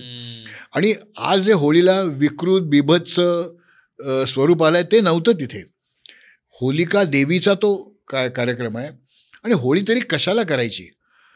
तर या काळात आता ही चैत्र वैशाख वसंत ऋतू नवी पालवी येते, त्याच्या आधी पहिली पानं सगळी झडून पडत आहेत. त्याच्यावरनं आपण चालत जाताना त्यात साप विंचू काटे असू शकतील, ते जाळून टाकायचे. त्यासाठी सगळ्या गावांनी एकत्र येऊन ती होळी करायची. म्हणजे त्यावेळेला काही इंधनाचा एवढा प्रश्न नव्हता. त्यामुळे ही सगळी जी पानगळ झाली आहे ही जाळून टाकण्यासाठी हा विधी सुरू झाला. मग त्याच्यासाठी होलिका ती देवी आली, मग त्याच्याभोवती हिंडायचं, ते फिरायचं, त्याला काहीतरी नवस बोलायचे, अमुक तमुक. आणि ते वाटेल ते झाड नाही त्याच्यात चालत, ते विशिष्टच झाड लागतं. ते त्या प्रत्येक गावातलं ठरलेलं असतं, या भागातलंच ते झाड तोडायचं आहे. म्हणजे त्या भागात जास्त झाडं आहेत, तिथलं एक तोडलं तर काहीच बिघडणार नाही, गावासाठी एक. तर आज आपण हे ट्रेकिंगला जाणारे लोक कॅम्पफायरसाठी कितीतरी लाकडं जाळत असतात. त्याच्यापेक्षा गावात वर्षात एकच झाड तिथे जाळायचं आहे. तर याच्यात त्या पर्यावरणाचा संदर्भ येतो आहे की ती पडलेली पानगळ जाळून टाकायची. म्हणजे आपण ज्या रानातून जाऊ तेव्हा आपल्याला साप आणि विंचूंचा त्रास होणार नाही. सर, आपण आता बऱ्याच गोष्टींबद्दल बोललो, कोकणाच्या वेगवेगळ्या आस्पेक्टबद्दल बोललो. मला ना कायम हे कुतूहल वाटतं की आपण जेव्हा सिल्क रूटबद्दल बोललं जातं किंवा कुठल्याही व्यापाराबद्दल बोललं जातं, तेव्हा कालिकत म्हणजे सिल्क रूटबद्दल बोलता जातं की चायनाने कसं केलं, आणि आता आपण बोलायला लागलं की गोल्डन रूट होता जो खरं तर कालिकत आणि इथून अलेक्झांड्रियापर्यंत जात होता. तर साऊथमधल्या बंदरांबद्दल खूपदा उल्लेख येतो. महाराष्ट्रातल्या कुठल्या बंदरांसोबत इंटरनॅशनल बिझनेस होत होता त्या काळात, त्याचा काही रेफरन्सेस किंवा त्याचा काही उल्लेख सापडतात का? कारण का तसं आपल्याकडे खूप मोठी कोकण म्हणजे किनारपट्टी आहे. त्याच्यामध्ये कोकणातल्या अनेक बंदरांचे उल्लेख आपल्याला मिळतात, जे नंतर सातवाहन काळात पण मिळतात. ओके. मग त्यात भृगू कच्छ म्हणजे भडोच, आज ते कोकणात नाही आहे पण ते पश्चिम किनारपट्टीवरचं बंदर आहे. शूरपारक म्हणजे सध्याचा सोपारा, म्हणजे नाला सोपारा हे स्टेशन आहे, पण सोपारा जिथे त्या गौतम बुद्धाचा एक खूप मोठा स्तूप होता. त्यानंतर त्याच्या थोडं दक्षिणेला आलं तर कलियाण म्हणजे कल्याण. त्याच्यात थोडं खाली आलं तर सेमूल, चेऊल म्हणजे चौल. तर चौलला तर डेक्कन कॉलेजच्याच लोकांनी उत्खनन केलं. सातवाहनकालीन वस्तीचे पुरावे मिळाले. विटा, त्या विटांनी बांधलेली म्हणजे वेज शेप विटांनी बांधलेली विहीर ती तिथे आपल्याला बघायला मिळते. सातवाहनकालीन नाणी तिथे सापडली. तर चौल हे त्या काळचं आंतरराष्ट्रीय बंदर होतं आणि तिथे कसला व्यापार चालायचा, तर तिथे मसाल्याच्या पदार्थांचा व्यापार चालायचा, कापडाचा व्यापार चालायचा. तर कापड हे काय मांजरपाट नव्हते विकत, तलम कापडं आपल्याकडे होत होती आणि ती आपण युरोप, रोम आणि तिकडे पाठवत होतो. तर तेव्हापासनं हा व्यापार चालू आहे. आता हे जे मगाशी मी त्या एक्सरचा विरगळ सांगितला, ज्यावेळेला एवढी मोठी युद्धनौका ज्याच्यात 550 माणसं युद्ध करणारी राहू शकतील, तर ती काय फक्त अशी एखादी लढाई आली की नाही, हे त्यांचाही व्यापार गल्फपर्यंत चालू होता. तर आणि कोकणातल्या लोकांचा व्यापार हा मध्य पूर्वेमध्ये होता का नाही याच्याबद्दल आपल्याला थेट पुरावे मिळत नाहीत, जसे मोहनजोदडो हरप्पाचे आपल्याला मिळतात, कारण त्यांची सील्स तिकडे सापडली. पण आपल्याकडे कोकणातल्या काही गावांमध्ये काही वेळेला ते होर्ड्स आहेत, म्हणजे अनेक नाणी एकत्र, काही वेळेला सुटी नाणी सापडलेली आहेत. तर तिकडची नाणी इकडे सापडतात, ग्रीको रोमन नाणी आपल्याकडे सापडतात. त्यांचे प्रत्येक वेळा मोठा खजिना असेल असं नाही, टुकार नाणी का होईना पण आहेत, आणि त्याच्यावर त्या लोकांचे, त्या राजांची नावं आपल्याला वाचता येतात. तर त्यामुळे हा व्यापार इथनं चालत होता. किंवा या सगळ्या उत्खनात ॲम्फोरा मिळतात, म्हणजे मध्यकुंभ ज्याला म्हणतात, रांजणासारखे असतात, असे फुगड असतात आणि मग खाली असे निमुळते होत गेलेले असतात. ते लाकडी स्टँडमध्ये ठेवूनच इकडून तिकडे हलवायचे असतात. ते ॲम्फोराज आपल्याला बघायला मिळतात. दारू तिकडनं आपल्याकडे आलेली आहे, कारण द्राक्ष हे आपल्याकडचं पीक नाही आहे, हे मध्यपूर्व म्हणजे भूमध्य समुद्राच्या हवामानाच्या प्रदेशातलं पीक आहे. नंतर आता आपल्याकडे यायला लागलं. आता तर जुन्नरला सुद्धा वायनरीज झालेले आहेत, पण त्यावेळेला हे मद्य तिकडनं यायचं आपल्याकडे. कशावरनं? त्या ते जे ॲम्फोरा आहे त्याच्या आतल्या बाजूचे स्क्रेप करून त्याचं केमिकल ॲनालिसिस करून ती वाईनच होती, दारूच होती हे आपल्याला सिद्ध करता येतं. किंवा त्याच्या खाली असं निमुळतं होत गेलं, तिथे काहीतरी साका साठतो, त्या साक्याचं पॅलिनॉलॉजिकल अभ्यास करून म्हणजे मायक्रोस्कोप खाली ते काय आहे ते बघून आपल्याला सांगता येतं की ती दारू होती किंवा काय पदार्थ होते. आपल्याकडनं निळीचा प्रचंड व्यापार व्हायचा. तर नीळ ही विशेषतः बंगाल म्हणजे आजचा बांगलादेश, बंगाल, बिहार आणि ओरिसाचा काही भाग या भागामध्ये नीळ निर्माण व्हायची. पण तिकडनं हे सगळं ट्रान्सपोर्ट करायला खूप त्रासदायक होतं. म्हणून ती लँड रूटने आपल्या बंदरांपर्यंत यायची आणि इकडून तिकडे जायची.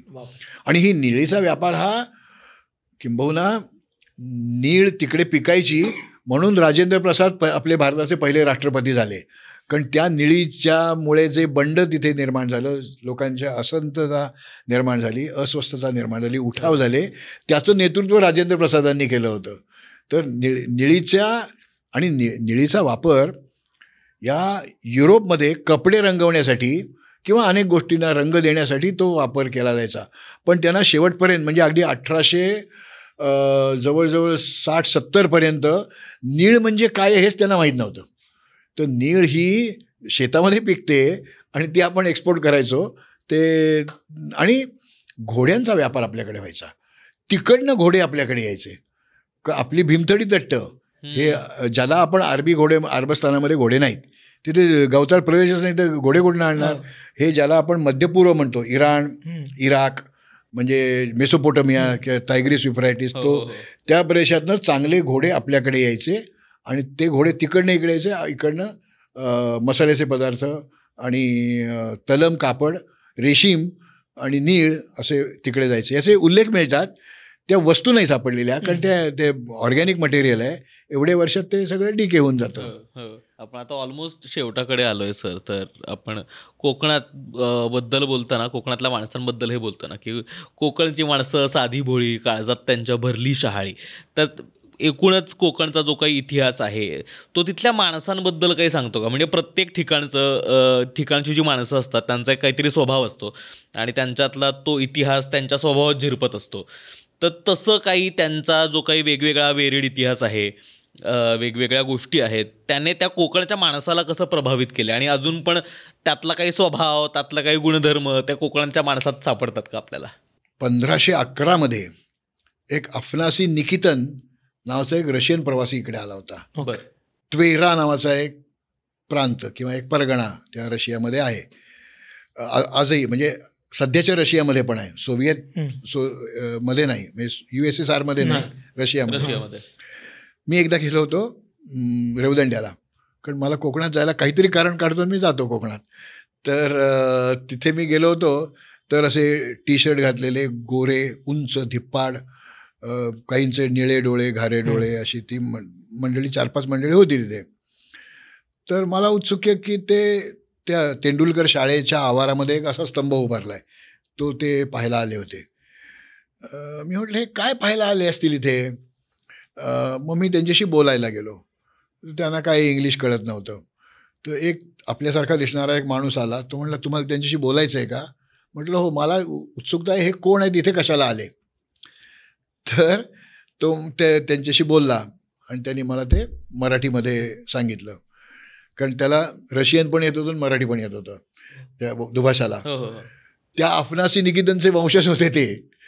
माझं रायगड जिल्ह्याची भटकंती पुस्तकामध्ये त्या अफनासी निकितनचा जो स्मारक स्तंभ उभारला आहे 1511 तो आला होता.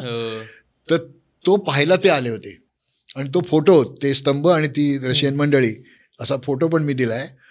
तर त्यांनी एक पुस्तक लिहिलं आहे, ते आता रशियन भाषेत आहे. मी त्याचा इंग्लिश भाषेतला अनुवाद आहे तो चाळला आहे, पूर्ण वाचला नाही. पण त्याची एकंदर इथल्या लोकांकडे बघायची दृष्टी ही खूप विचित्र आहे, विकृत आहे. त्यामुळे त्याच्याबद्दल मी फारसं बोलत नाही. ते खात काय होते, कपडे काय घालत होते, याच्याबद्दल लिहिलं आहे त्यांनी. पण त्याची त्या व्यक्तीची वेगळी दृष्टी, विकृत दृष्टी दिसते. त्याच्याबद्दल मी काही फार बोलणार नाही. माझ्या त्या पुस्तकात मी 2-4 गोष्टी दिल्या आहेत. पण तेव्हापासूनचे आपल्याला लोक काय वापरत आहेत, काय खात आहेत, याच्याबद्दलची गोष्टी मिळतात. खूप अलीकडच्या काळात जर आपण आलो, म्हणजे एकदम 400-500 वर्षाची उडी मारून आलो आहे.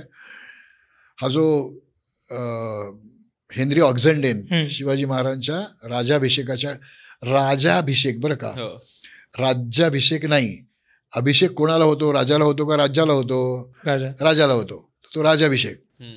जी गागाभट्टांनी पोथी लिहिली ती श्री शिवराजाभिषेक प्रयोग हा असंच त्या पोथीचं नाव आहे. आता डॉक्टर जयश्री साठेंनी त्याचं आता 300 पानाचं एक छान ग्रंथ, सगळं समजावून सांगणारा ग्रंथ लिहिला आहे. हम्म. संभाजीराजांनी बुधभूषण नावाचा जो ग्रंथ लिहिला आहे त्याच्यामध्ये 10वा किंवा 12वा श्लोक, त्याच्यामध्ये त्यांनी ही एकच व्यक्ती जगात अशी आहे की ज्यांनी एक राजाभिषेक पाहिला आहे आणि एक राजाभिषेक अनुभवला आहे. त्यांनीही शंभू छत्रपतींनी राजाभिषेक असाच शब्द वापरला आहे. त्या राजाभिषेक हा शब्द तुम्ही म्हणाले प्रत्येक वेळा काहीतरी तिरकस लावतो. सह्याद्रीला वेस्टर्न घाट म्हणू नका किंवा ते कातळ शिल्प म्हणू नका, खोदचित्र. तर मला असं वाटतं म्हणून मी सांगतो, जिथे जमेल तिथे सांगतो. तर त्या राजाभिषेकाला आलेला हेनरी ऑक्झंडेन तो जवळजवळ 14 दिवस तर नक्कीच किल्ल्यावर होता. त्याची एक रायगड दर्शन दुर्मिळ पुस्तकातून म्हणून माझं एक पुस्तक आहे, त्यात ती ऑक्झंडेनची डायरी पण छापली आपण. तर हेनरी ऑक्झंडेन हा रायगडावर राहिला होता, 14 दिवस तर नक्कीच राहिला होता. तो एका घरात घुसला, तोच लिहितोय हां, आणि त्यांनी ते काय लोक खातात ते पाहिलं. तर डाळ तांदूळ एकत्र शिजवून त्यात लोणी घालून ते खातात असं लिहिलं. आपण जी खिचडी करतो तर आपण तूप घालतो. तर याचा अर्थ रायगडावर तशा प्रकारची खिचडी खाल्ली जात होती. आणि आता आपल्याकडे त्या खिचड्या 2 प्रकारच्या मिळतात, एक मुगाची खिचडी आणि एक तुरीची खिचडी, जी आपल्याला नंदुरबार किंवा त्या भागामध्ये म्हणजे खानदेश ज्याला आपण म्हणतो तिथे ती तुरीची खिचडी करतात, आपल्याकडे मुगाचीच खिचडी करतात. आणि त्यात तूप घालून खाणं ही नॉर्मल पद्धत आहे. ते हे नक्की ते खात होते हे आपल्याला सांगता येतं. तर इतक्या बारकाव्याने कोकणात कोणी न हिंडल्यामुळे ते लिहित नाहीत. ॲबे कॅरे हा शिवाजी महाराजांचा समकालीनच आहे, तो आला होता. त्या चौलच्या सुभेदाराशी त्याचे गप्पा झाल्या, त्यात त्यांनी बऱ्याच गोष्टी लिहून ठेवल्या आहेत. पण ते काय खातात याच्याबद्दल त्यांनी लिहिलेलं नाही. तर आपल्या इथले लोक किंवा जो महानुभाव पंथ आपल्याकडे आहे त्यांचं जे लीळाचरित्र आहे, त्या लीळाचरित्रात सगळं देशावरचा भाग आहे, कोकणात ते आलेले नाही आहेत. त्यामुळे त्याही ग्रंथामध्ये आपल्याला मिळत नाही. ज्ञानेश्वरांच्या ज्ञानेश्वरीत पण मिळत नाही. पण रामदासांच्या ह्याच्यामध्ये पोळ्यांचे 8 प्रकार सांगितलेले आहेत, खिरींचे 12 प्रकार सांगितलेले आहेत, आंब्यांचे 108 प्रकार सांगितलेले आहेत. आणि त्या प्रत्येकाची गमती पण त्यांनी रामदासांनी त्यांच्या त्या याच्यामध्ये लिहिलेल्या आहेत. तर शिवकाळात काय खाल्लं जात होतं हे आपल्याला सांगता येतं, त्याच्या पूर्वीचं नाही आपल्याकडे फारसे काही उल्लेख नाहीत.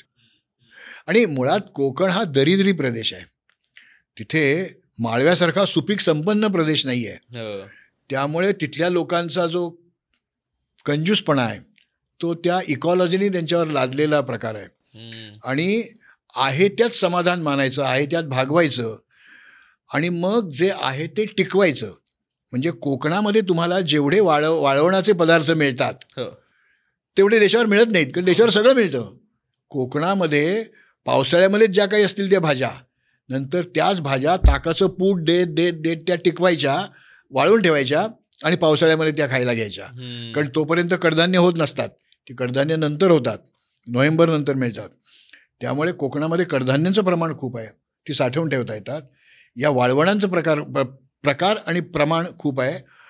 आता पापड हे कोकणामध्ये तुम्हाला घरोघरी पापड लाटलेले दिसतात आणि मग आता तो व्यवसायच झाला आहे.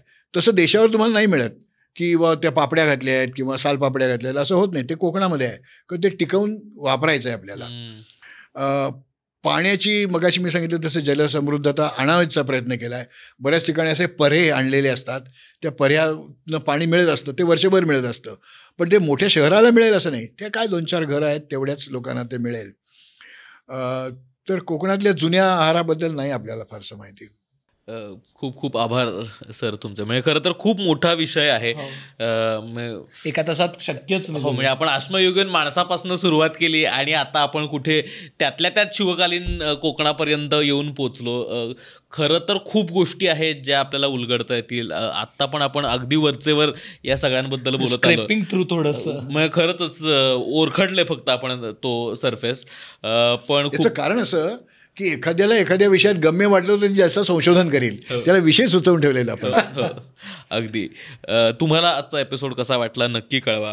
आपण अमुक तमुकवर अशा वेगवेगळ्या भागांचा इतिहास समजून घेण्याचा प्रयत्न करतो, कारण आपल्याला फक्त त्या भागांविषयी माहिती असतं आणि त्यातल्या त्यात गेल्या काही वर्षांमध्ये घडलेल्या गोष्टींविषयी आपल्याला माहिती असतं. म्हणजे त्यातल्या त्यात पुस्तकांमध्ये वाचलेल्या गोष्टी, त्याच्या पलीकडे सुद्धा त्या भागांचा काहीतरी इतिहास आहे. त्या भागांमध्ये जे आपण लोक राहतो, आपल्या त्याविषयी ज्या गोष्टी काही माहिती आहेत त्यात आणखीन काही भर पडावी याचा या सगळ्यातनं प्रयत्न आहे. तुम्हाला कसा वाटला हा आजचा एपिसोड नक्की कळवा.